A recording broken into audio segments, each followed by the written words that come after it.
Describe an interesting animal you have seen. One of the most interesting animals I've ever seen is the red panda. I saw it during a visit to a wildlife sanctuary in the Himalayan region while I was on vacation.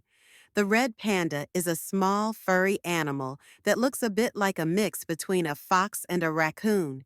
It has beautiful reddish-brown fur, a long, bushy tail, and white markings on its face. They are usually found in trees because they are excellent climbers. What made the experience unforgettable was watching how it moved through the trees.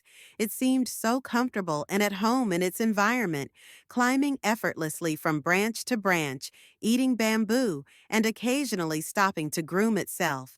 It was both adorable and fascinating to see such a rare creature up close. At one point, one of the pandas even curled up on a branch and fell asleep.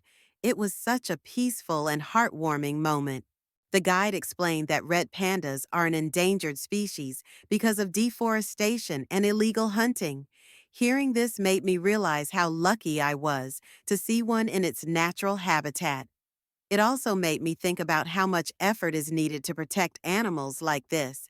If we lose species like the red panda, it's not just the animals that suffer, it's the whole ecosystem. This experience stayed with me because it reminded me how amazing and diverse wildlife is and how important it is to preserve it. Seeing a red panda wasn't just about enjoying nature, it also made me more aware of my own role in protecting the environment. It was a once-in-a-lifetime experience that I'll always remember. What kind of animals do people have in their homes? Most people keep pets like dogs, cats, or fish because they are good companions. Dogs are friendly and active, so they're great for families or people who like outdoor activities. Cats are more independent, so they're perfect for busy people. Some people even keep birds, rabbits, or hamsters because they're smaller and easier to take care of.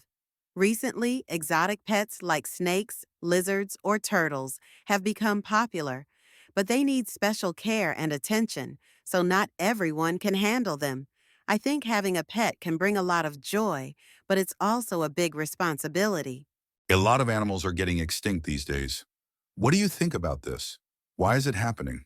It's really sad that so many animals are going extinct. They are an important part of the ecosystem, and losing them can cause problems for other plants and animals, and even humans. This is mostly happening because people destroy their habitats by cutting down forests or building cities. Climate change is another reason, as it changes the environment too quickly for animals to adapt. For example, polar bears are struggling because the ice in the Arctic is melting. Also, illegal hunting and poaching make things worse. We need to do more to protect animals, like creating wildlife parks or banning hunting.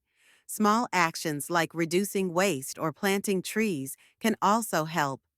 I think if we all work together, we can save many endangered animals. Earlier, people used animals for their work. Now, what do people use to do their work?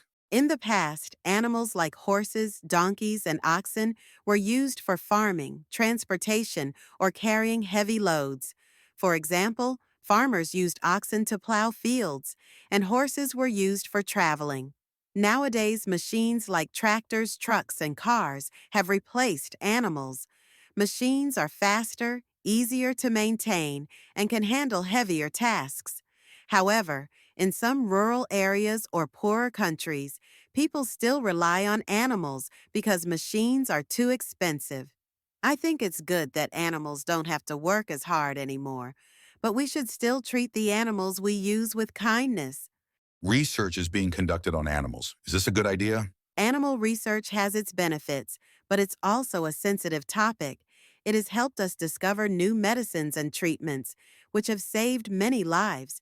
For example, vaccines were developed through animal testing. However, it's not always fair to the animals because they can suffer during the experiments.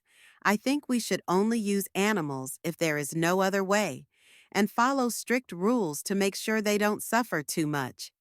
Scientists are also finding new ways to test things without using animals, like using computer models or lab-grown cells. In the future, I hope we can do more research without harming animals.